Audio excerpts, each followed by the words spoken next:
Good afternoon, ladies and gentlemen. I am Kenny Polcari, your host, and today I have the pleasure of interviewing the CEO of AppTech Technologies, Luke D'Angelo. Now, AppTech Payments Corp operates as a fintech company, right? The company specializes in developing an embedded, highly secure digital payments and banking platform that powers commerce experiences for clients and their customers, right? And it offers an omni-channel payments and digital banking solutions. They serve customers around the world.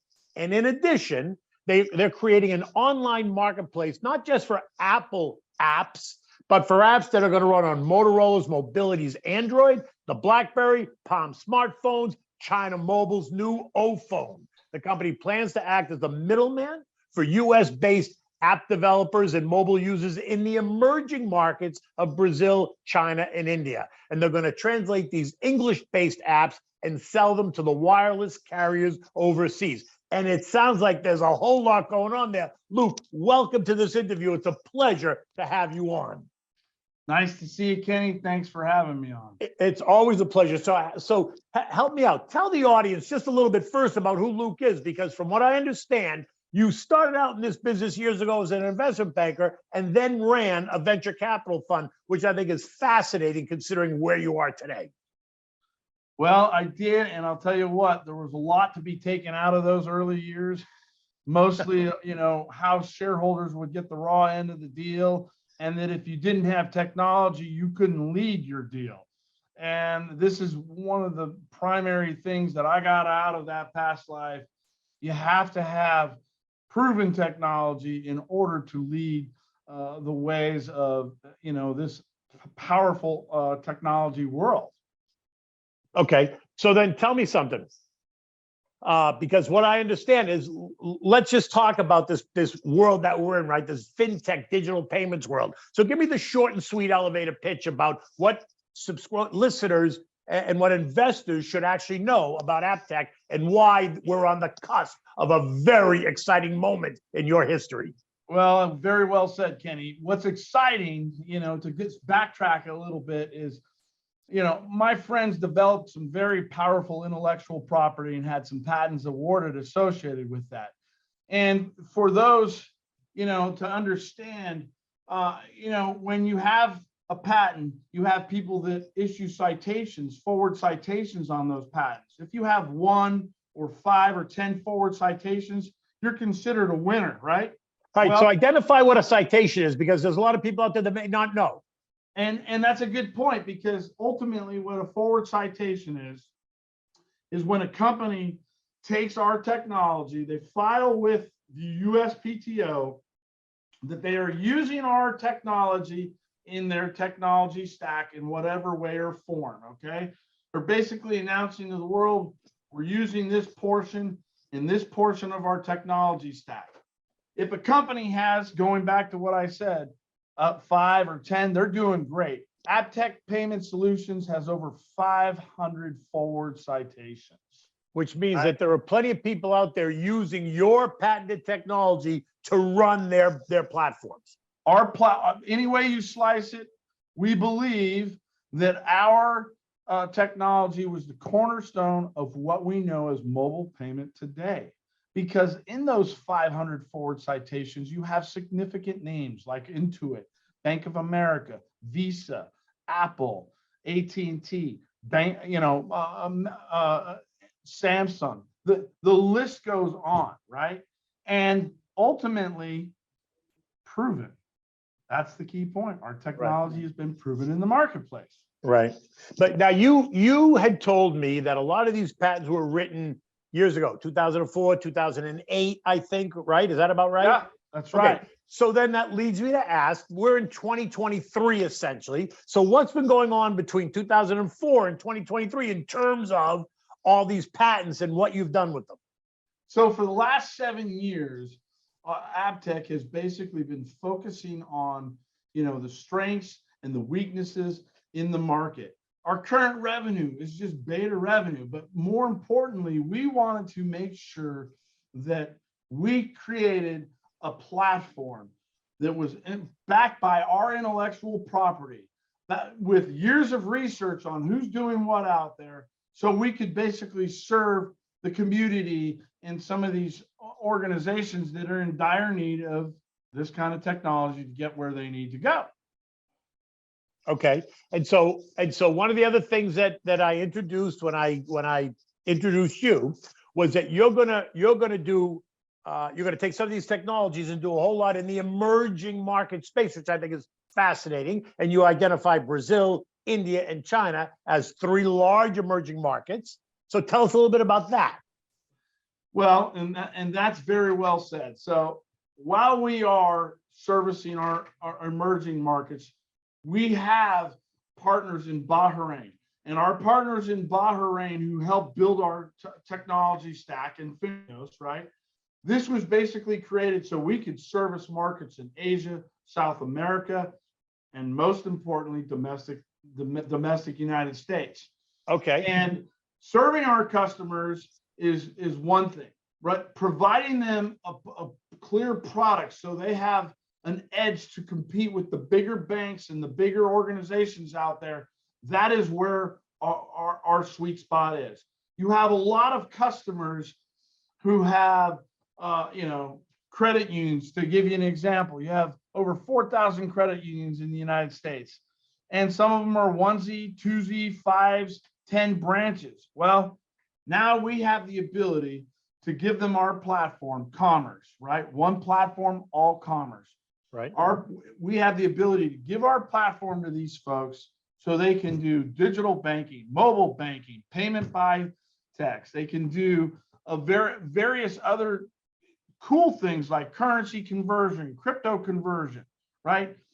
Some of these things are not a big deal, but when you're a smaller organization and you have to outsource these items basically to accomplish one transaction, what we're doing here at AppTech is providing basically a platform with its own custom eco solutions to the customer, right?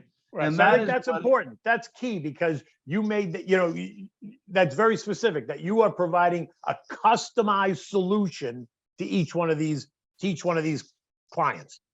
Absolutely, because if you go to Bank of America, if you go to Wells Fargo, right, or you go to any of these other larger ways, it's one way. Right. And sometimes for customers that can be challenging, right? Right. Because in order to complete that one way, then they have to outsource 3 or 4 different things to have that one set Right. of tools. Right. Gone are those days here, right? We announced commerce in October, and now we are about to turn all these on, because for the last 7 years, we've been identifying the weaknesses and the strengths, who's doing what, who's not doing what. And there's a huge market being ignored. Okay. And they don't have the ability to spend 3 or 4 different items to accomplish one mission, which is now what we have. And the clients that you've been working with have partnered up with you over these last 6-7 years to work with you to identify the problems and help identify the solutions, and then be there as part of it as you develop this technology, correct?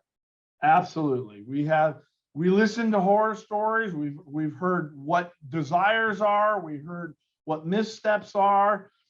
And even now, as the market is going through this revolution of technology, et cetera, our advantage is, right, we haven't even turned on our dollars yet at commerce. Right. We intend to here in the first quarter, right? But after studying all those issues, and when we went public right here, and EF Hutton took us public, right? It was specifically to gather our go-to market team so we could turn on and provide and launch and go live with clarity. Okay, so let me ask another question. A couple of points that I want to make. Number one, in the emerging market space, we know there's a massive need for banking, specifically fintech style banking. So it makes perfect sense that you're challenging those markets, and those are the 3 biggest ones, right? Brazil, China, and India. When you talk about emerging markets, but there are plenty of other emerging markets in South America and parts of Africa that are all emerging markets that I would imagine at some point your technology is going to be available. Yes, absolutely. And it's the emerging markets that have, they want to be where we are at, right? Right. And it is our mission, and that's why we have global reach Right. to provide that exact need to a lot of these markets because they're screaming for it. Right. The US, I won't say is saturated because there's so much opportunity in the US, but at the end of the day, these emerging markets all want to center around Right. global But commerce. so your technology is B2B, but ultimately it benefits me as the consumer because if I'm a client of, say, one of those credit unions, I now, correct me if I'm wrong, I now have the ability to do mobile banking with that credit union, do payment transfers, do investing, do currency conversions with that credit union. You're right. Your local credit union can now do all that and do business in Tokyo and Buenos Aires Right. in split seconds. I think it's amazing. So let's talk And they're about. not tied to one way to just do it like Venmo and Stripe. Sure, they have certain abilities and what have you. But again, at the end of the day, it's building that custom eco solution for that client. And every client is different. They may not need all the, the SMS marketing and the mobile text payment. They may just need digital wallet and digital banking. Right. That's okay. But at the end of the day, we've got the full deal and it's all backed by proven technology and patented technology. Right. So I just want to say one more thing about that, and then you can clarify it if I've said it wrong. But the fact that you are the company you can create these customizable solutions because, like you said, Wells Fargo and Bank of America, it's one size fits all. You either fit into this pot or you don't. In your case, you get to look at the whole picture and then decide and modify and build custom to customer A, then differently to customer B, and differently to customer C if that's what has to happen. That's right. 100%. Okay. That's perfect. So let's talk about, if you can, as much as you can, let's talk about revenues and revenue growth. And like, where do you, now that you're going to launch, and you're going to launch in, 6 to 8 weeks, it's the end of 2022. You're planning on launching sometime in between January, February of 2023. So that's an exciting time. But let's talk about revenues and the path to revenue growth. So as a lot of our competitors are experiencing downs and swelling and cutting off, et cetera, AppTech hasn't even begun by turning on our light. Once we turn on our light, right? To give you an example, we have approximately 20 million shares outstanding. To earn $1 a share is just one customer for us. That's one customer. Okay. Yeah. We have dozens of customers like that. And we probably have a couple of hundred smaller customers that add up to a few dozen of those customers. Right. So listen, go ahead. Just so everybody's clear, AppTech Technologies is a publicly traded company that trades on the NASDAQ under the symbol APCX, Apple, Peter, Charlie, X-ray. It is currently up 50 cents today, trading at $1.40. I think that's since you and I started this conversation. But one way or the other, it's a very, very exciting story. And you're about to launch, like you said, you're going to turn that switch on in the next 6 to 8 weeks. And so you suspect that 2023 is going to be the year of change for you. Absolutely. We've spent a fortune in technology. We've spent years understanding the market. And reinvesting the revenues. That's right. And our existing revenues is just beta revenue. Right. It's not our actual, which is coming from commerce, which is now, as everybody knows, is coming up here very soon. And when 2023 basically gets roaring, we're not going to stop roaring until we've met the demand. And right now we have significant, which is beautiful. Significant demand. So you're not concerned at all. You're not worried about what next year brings in terms of the economy because your business is just on the verge of launching, and so therefore you're excited about it. You're excited about where you're going to be, and you're excited about how this technology is going to change that whole fintech platform. A lot of our customers are spending a lot of money that they don't have. And now that we are coming on tight times, right, the AppTech solution is we give the software to our customers. Right. We make our monies on transactions and SaaS Right. fees and other little things because they can't afford it. They can't Right. afford to spend $200,000 to redo their legacy systems, and they've got 3 or 4 other sources to Right. do one transaction, and not all the case, but there's a good majority out there that does. And what we've been able to do is focus on those needs of our customers, because saving money is number one, consolidating is number 2, but most importantly, having that path of least resistance for the customer experience. Right. So they are happy. In turn, our customers are their customers, right? We're the business and the behind the scenes for these people to make them look great with their customers. As long as that happens, everybody wins. But most importantly, like I just said, because we're coming into tight times, a lot of people are reshuffling their decks. Right. They're trying to find a way to compete in today's market, and that is what AppTech is all about. Well, because it's about the efficiency, right? It's about the efficiency that the fintech provides a lot of these payment companies, right? And That's right. Specifically now is huge opportunity in the emerging markets, huge.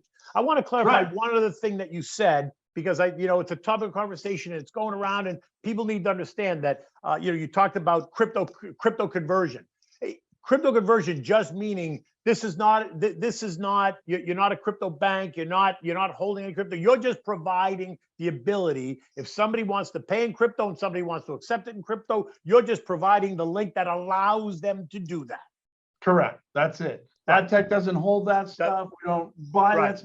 We're here to make sure if the merchant wants to accept it, they have that ability and power to do so. Right. And so you just give them the ability to transact in dollars, in pesos, in euros, in crypto, right? Across the range of currencies that exist around the world.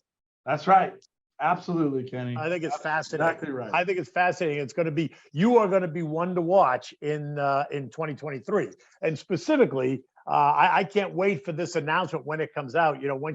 Once you pinpoint the date. I mean, we can leave it there sometime January, February, because you don't know the exact date yet, but there'll be plenty of press, I'm sure, around the launch of this. And I, for one, look forward to watching you grow and watching you come onto the into the marketplace.